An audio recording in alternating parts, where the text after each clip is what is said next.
Good morning. We've just come up to the allotment this morning to do a little bit of tree care. We put in 3 trees about 2 years ago when we very first got this allotment, an apple, a pear and a plum, and they're just miniature varieties, dwarf varieties. They need a little bit of care now. They're starting to get branches where we don't want them and they need a little bit of a prune. So Kenny's going to have a look at that. We've also got this. This is a cherry plum. I believe it just grows into a kind of bush form. I don't think it's a true tree, but I could be wrong about that. I picked this up a year or two ago just in a supermarket or somewhere for £1 or £2, just a little stick in a teeny little pot, you know, as you find them. And we've had it grown on in the garden in pots ever since, and the time has come to plant it out. Now, we haven't got room in the allotment, but happily, this is the fence behind me. We've got this big strip of ground out the back, which goes onto a hedgerow and then onto a farmer's field. We've actually been planting trees out there for a while now, so this is going to go out there, and that's what we're going to get on with now.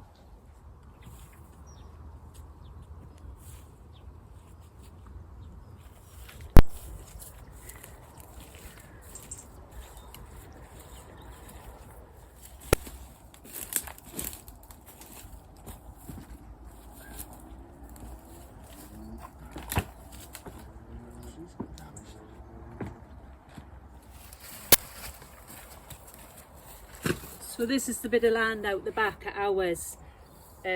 We keep this cut down nicely. As you saw, the rest of it's pretty wild. But we've been planting trees along here since we got the place. I'll show you some of them and tell you all about them.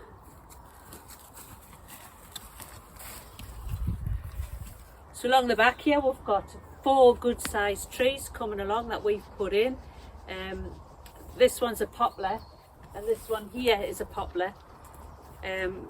I don't know if any of you know, but it's one of the few trees that you can just snap off a branch and stick it in the soil and it'll grow roots. You can do that with willow and you can do it with poplar. We have had this tree, or ancestors of this tree for about 25 years now. We first put the original poplar in my garden years ago elsewhere when we lived somewhere else, and every time we moved we've just taken a couple of branches off and stuck them in soil, and we'll keep growing new poplars. These were in our back garden for a while, but we had a big moth, beautiful moth, was it a hawk moth or something? And the caterpillars feed off the poplar leaves, and every year the caterpillars would decimate these trees, and in the end I decided it was best to put them up here, because although we wanted the hawk moth caterpillars to survive, there just wasn't enough leaves on these trees to get the caterpillars through to maturity, so they died as well, so it was all a bit pointless. Anyway, these are in. This one is a beech tree, as you can see. Love a beech. I picked that teeny little seedling up years and years and years ago when my kids were little from a National Trust garden somewhere, and it was a little seedling on the ground, and I just picked it up and popped it in my pocket, and that is that. And then further on we've got a white beam tree which just came up as a seedling in our garden, which is quite nice because the tree that seed came from was out the front in the street, and the council have just come and cut that down. They said it was rotten, which it wasn't really, but never mind. And now that's its grandson or something. So we've got a nice little row of trees growing here. We always, for years now, have had like a tree nursery in our back garden, little seedlings that we'll pick up, things, you know, things like the poplars.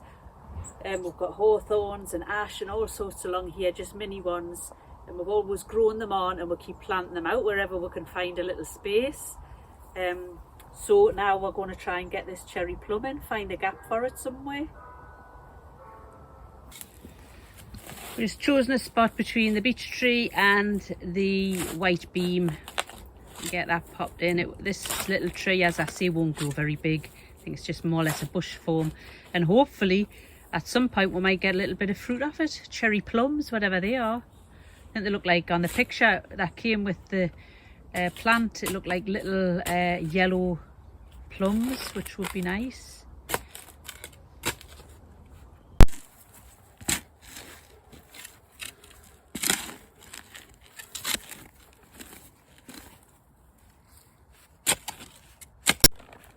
some compost to go in that hole.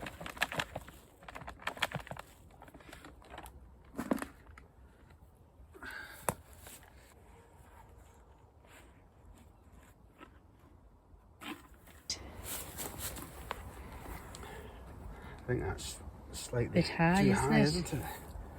I just... It's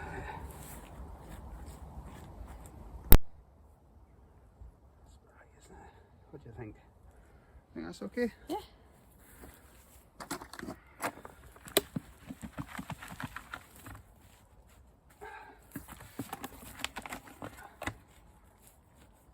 So these little trees that we plant round here, we do try to give them a bit of the water through the summer and that, but they're more or less on their own. They live or they die. If they're strong, they'll survive, and if they don't, well, we'll kind of be looking after so many trees all the time. So this one will go in now. We'll give it a little water. It's had some compost, and we will try and keep the weeds down through next season, and maybe give it a little drink of water now and again. But as I say, they get pushed in, and they live or they die. It's hard to get soil in around the edges. Yeah.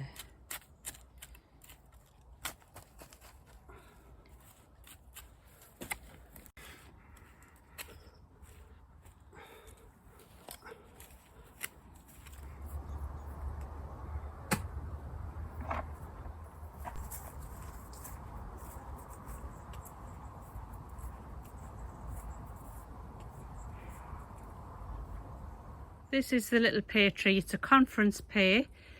We got one tiny little pear off it this year, it didn't end up being edible, unfortunately. I'm hoping for greater things in time to come. It doesn't really need anything much doing to it. There's maybe one little branch that Kenny's going to snip off. So this tree's growing, all the branches are growing straight upright, which is nice.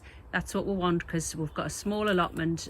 We need small trees that aren't going to take up too much space. There's just one tiny little straggler that Kenny's going to take off now at the bottom. Here we go. There you go.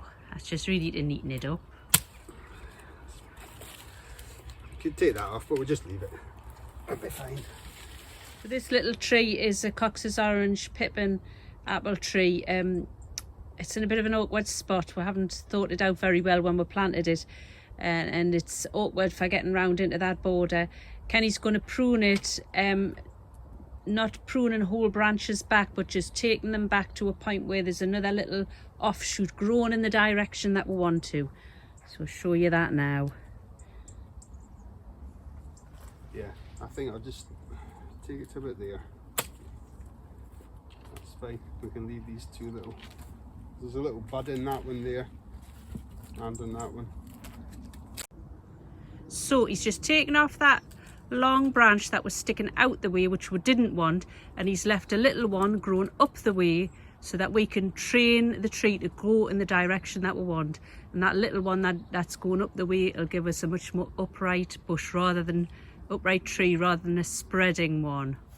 This one is our Victoria plum. I have to say, for being a dwarf tree, it seems to be shooting away rather vigorously.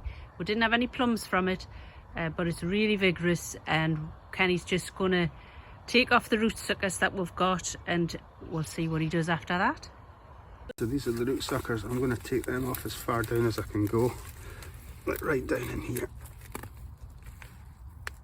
You can just rip these off right at the base. It's the best thing to do, but sometimes it's just not possible. So we're basically doing the same thing with this tree as well. Anything that's coming out sideways we're going to take off for now, because we just don't have the room to allow them to spread, and he's going to leave the ones that are growing upright and lop off those sideways ones.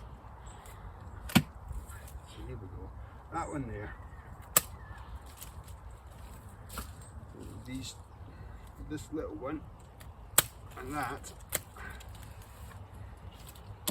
and also these two slightly bigger ones, this one here and that one there. That should do us. That's quite fine. Nice, yeah. There's a little one coming out the side there, but I think we'll just leave that for now. Maybe try and train it a wee bit. So if you're going to be pruning your trees, now's the time of year to do it. In the autumn, through the winter. Really, when it gets on to spring, if you're very early spring, you can still do it, but you don't want to be doing it after the sap's started to rise. Now's the time to do it, really, for the health of the tree. That's all right, isn't it? Yeah. I just wanted to show you my broad beans all coming up, which I planted a couple of weeks ago, all coming up vigorous. I don't know what I was thinking, mind. I've planted them so close together, it's ridiculous. I'll have to look back at that video again and see why I was doing that. Anyway, I'm just gonna leave them because chances are by the time the spring comes, half of those will be eaten by slugs or pulled out by birds or eaten by mice or whatever. So I'll just leave them for now, and I can maybe thin them out a bit later on. And that's me garlic again, shooting away, and just in front of it, I don't know if you can see some of me little red onions starting to sprout as well. So everything's working. So that's it for today. Not much going on, as you see. A little bit of tree pruning, not a lot. And it's foggy, and I think it's going to start drizzling down soon. So we're going to head off down home. Hope you lot are all okay, and we'll see you in the next one. Bye for now.